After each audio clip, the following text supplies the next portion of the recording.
some consumers obviously want to grab their coffee, put it in their Mr. Coffee maker, go take a shower and have a cup of coffee afterwards, and then go to work and never want to worry about where their coffee came from or how it was produced.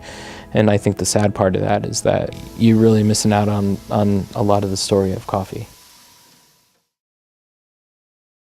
Breakfast, first dates, catching up with an old friend, and even important business meetings all happen around coffee.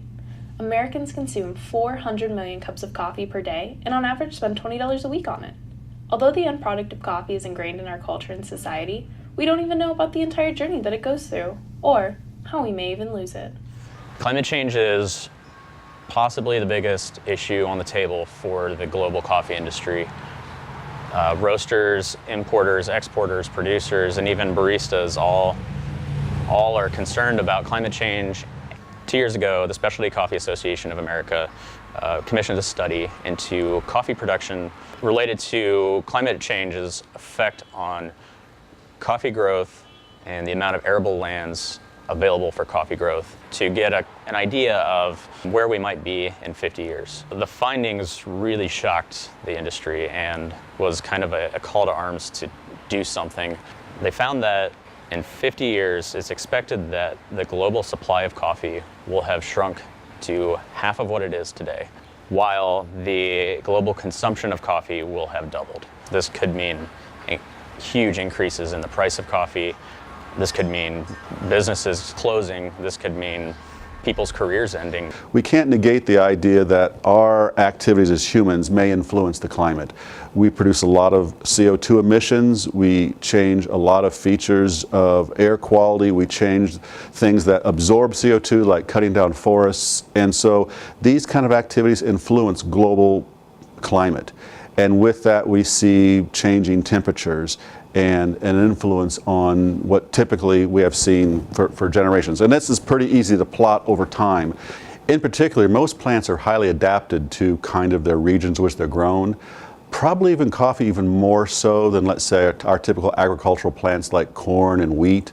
They're fairly broadly acclimated, where coffee's found in a belt kind of that either surrounds the equator or subtropical regions. They're highly defined, and things that might change those temperatures and humidity greatly influences success, the yield, the quality, and the regions where coffee might be grown. Coffee probably grows best in 18 to 21 degrees Celsius temperatures, and so a 1 to 2 increase in climate temperature could greatly influence where this can be grown, either moving higher in elevations or in higher latitudes. And of course, that would influence what countries or communities now could grow coffee. If you think about the surface area of a cone or a volcano or a mountain, and the higher you go up to combat temperatures that are above 96 degrees Fahrenheit, the less area you have. So eventually, if we keep going higher and higher and higher to combat these warm temperatures, then we'll run out of space to grow coffee. Increasing temperatures not only affect the plant, but also invite unwelcome guests and diseases. One major concern is the coffee borer beetle. It's an insect that bores into a coffee cherry and begins eating the seed, which effectively damages the seed to the point where it can't be purchased. We've studied and seen an increase in this beetle's geographic range, correlating to the rise in temperature over a period of years. The same is true of a fungus called coffee rust, and that's a disease that affects the coffee plant's leaves and destroys leaf matter, which prevents photosynthesis and affects the health of the plant to the point where entire trees might die. We all think about the British or England being a tea drinking region, but in fact, way back when, England was a coffee drinker, but a fungus called the rust fungus on coffee basically decimated the coffee plantations of Britain, and so they switched to tea. So we have the same situation occurring now. Coffee rust is still a major problem on coffee production, and as climates and temperatures increase, climate change and temperature increases, we see other regions start to have a pronounced increase in coffee rust problem. It actually moves higher in elevation, it moves up the canopy, Roya's been around for a really long time, and that's something that farmers have had to deal with for a long time. And we've come up with different hybrids to combat those kind of diseases. One such is called Catimor. Catimor is a variety of coffee that is mixed between Robusta and Arabica. It does a decent job of combating Roya, but I've seen crops of this plant ruined by a different variety of Roya. A lot of farmers now have realized that you need biodiversity, so you need to have a few different varieties so that if your Rabon's affected one year and your Catuai is affected another year, you have Catora and Ruby and all these other varieties that can actually help mitigate that.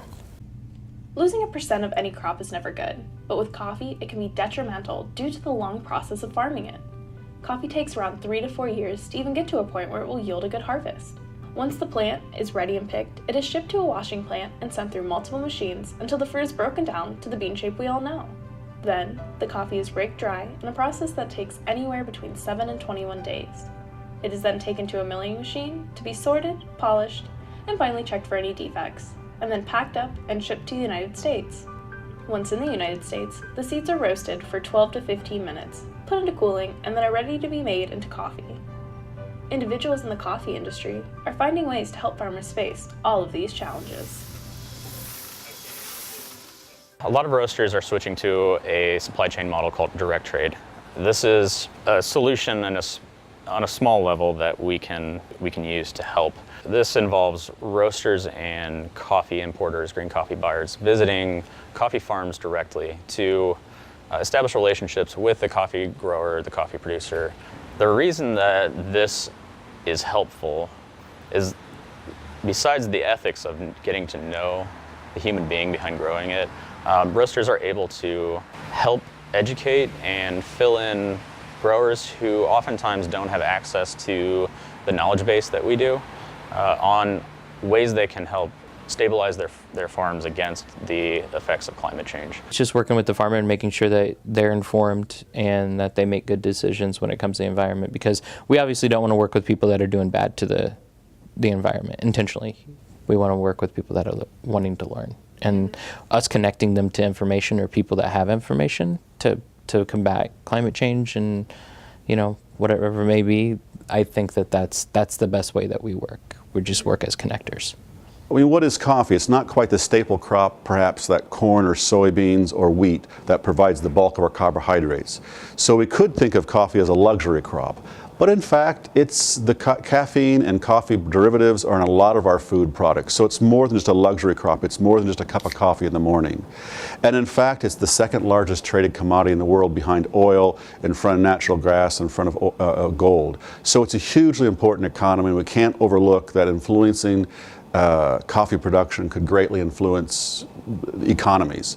Part of having kind of stable economies is a stable source of income and a stable agricultural production. And when you start to tamper with regions that can grow certain commodities, then you start to influence social and political stability, and as well as economic stability. And that has could have great effect on the success of these communities. They aren't all big landowners who grow coffee. Many of them are small farmers, and so we're influencing the livelihoods of 25 million small farmer operations, and that has a pronounced effect, and we need to have responsibility in what's doing that. Coffee farmers, many of whom have farmed coffee for generations, are suddenly faced with decisions that they've never had to make.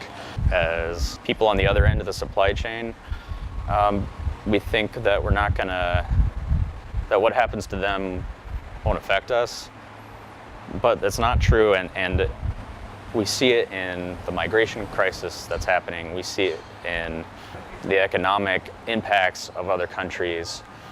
These things eventually will hurt. Climate change will eventually hurt us in much more drastic ways. Humans have caused this problem, and I think we can help fix it. We can keep it from getting worse. But it's going to take a total change of our perspective. For us, it's just a cup of coffee, and we'll feel it in ways that hurt, yes, but for tens of millions of people, growing coffee is how they put food on their table. It's the work that they know, and it's the work that they do. And in a lot of places, it's the only work available. We're talking about families, entire families of people working from farm to farm, collecting and harvesting and sorting coffee. And these people are looking at some pretty dire futures.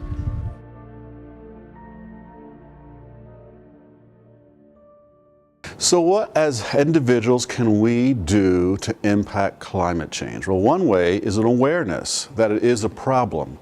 The worst thing we can do is to denounce there's a problem or to negate the science that has clearly shown we're going through a period of increasing temperatures and climate change.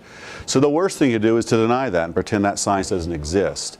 The best thing, perhaps, is to be aware of it and to take precautions and measures that would help reduce our carbon footprint and our effect on the environment.